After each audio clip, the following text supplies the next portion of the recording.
A nation shackled, a people awakening. Scotland must seize its destiny. Poverty is not a failure of society. It is not some inevitable condition of life, nor some tragic accident of human existence. No, poverty is designed, it is manufactured, it is deliberately constructed by those who hold power, by those who sit in the halls of Westminster, insulated from the consequences of their own actions. And in Scotland, we feel those consequences more than most. The British establishment, bloated with privilege, self-serving and indifferent, has never cared for the people of Scotland. To them, we are not partners. We are a resource to be exploited, a well to be drained, a land to be ruled. Westminster is not a government for the people. It is a corporate puppet show where lobbyists whisper in ears and billionaires dictate policy. Where is the compassion? Where is the fairness? Where is the justice? And yet, despite being shackled by the constraints of devolution, despite being forced to operate within a system rigged against us, Scotland's government fights every single day for dignity, for fairness, for a better future. Look at the policies that we have been able to deliver, even within the glass ceiling of devolution.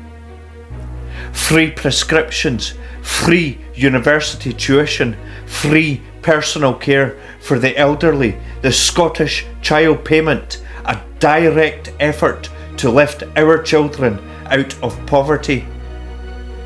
Policies that are driven not by greed, not by corporate interest, but by one simple principle: the well-being of the people must come first.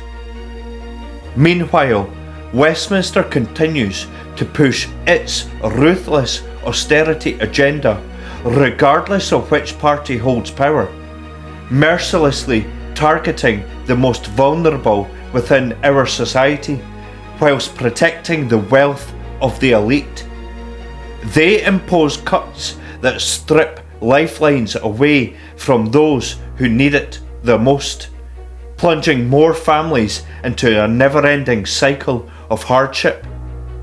They call it fiscal responsibility, we call it social vandalism. They cut disability benefits, forcing people to fight for the dignity of basic support. They deliberately underfund the NHS, leaving patients waiting in pain, their suffering ignored. They decimate social housing, pushing people into homelessness, whilst landlords and property developers amass fortunes. And for what? So the rich can hoard more wealth, whilst children go to bed hungry in one of the wealthiest nations on earth. These policies are not abstract. They have real consequences. They mean empty cupboards, freezing homes, desperate parents skipping meals so that their children can eat. They mean stress, anxiety, the crushing weight of a system designed to break people rather than lift them up. Is this the future that we are willing to accept? Is this the price that we must pay to remain under Westminster's rule? Now ask yourself, if Westminster truly cared for the people, why do they refuse to follow Scotland's lead? Why do they strip away protections, privatise essential services, and punish the most vulnerable, whilst lavishing the wealthy with tax cuts? Why does a nation as rich as the UK have food banks in every city, whilst billionaires amass fortunes beyond comprehension? Why is poverty still a plague in a land of plenty? Because this system is not broken. It is working exactly as it was designed to. It exists to serve the powerful and the elite, to concentrate wealth at the top, and to ensure that the rest of us remain too burdened, too exhausted, and too divided to fight back. And yet Scotland does fight back. Despite the chains of devolution, despite the roadblocks placed before us, we have shown that a better way is possible. But imagine what we could do if we were truly free. Imagine a Scotland where our resources are not siphoned away to fund Westminster's corruption and imperialist fantasies. Imagine a Scotland where decisions about our future are made in Scotland by people who understand and care for the needs of our communities. Some will tell you that independence is a risk, that breaking away from the United Kingdom is a dangerous gamble. But tell me, what is more dangerous than remaining in a system that is designed to oppress us? What is more reckless than allowing our futures to be dictated by those who see us as nothing more than an afterthought? Is it truly safer to remain under the rule of a government that has shown time and time again that it does not care whether we thrive or suffer? They will try to scare you. They will tell you that Scotland is too wee, too poor, too weak to stand on its own. But this is the greatest lie of all.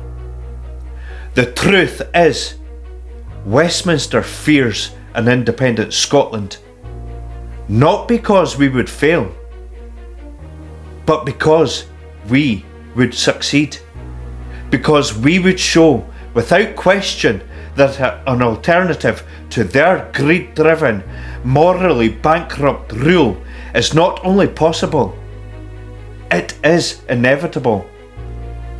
So I ask you, how much longer will we allow Westminster to dictate our destiny? How much longer will we tolerate policies designed to keep us down, to keep us desperate, to keep us dependent on a system that will never serve us? How much longer will we allow our people to suffer when a better future is within our reach? Scotland does not belong to Westminster. Scotland belongs to the people who call it home. And now we have a choice to make. Do we remain chained to a system built on inequality, on corruption, on the ruthless exploitation of the many for the benefit of the few? Or do we stand up, take control of our own future, and build a nation where fairness, justice, and compassion are not just ideals, but realities? The time for hesitation is over. The time for fear and doubt has passed. The time for a better, fairer, more just and equal future is now.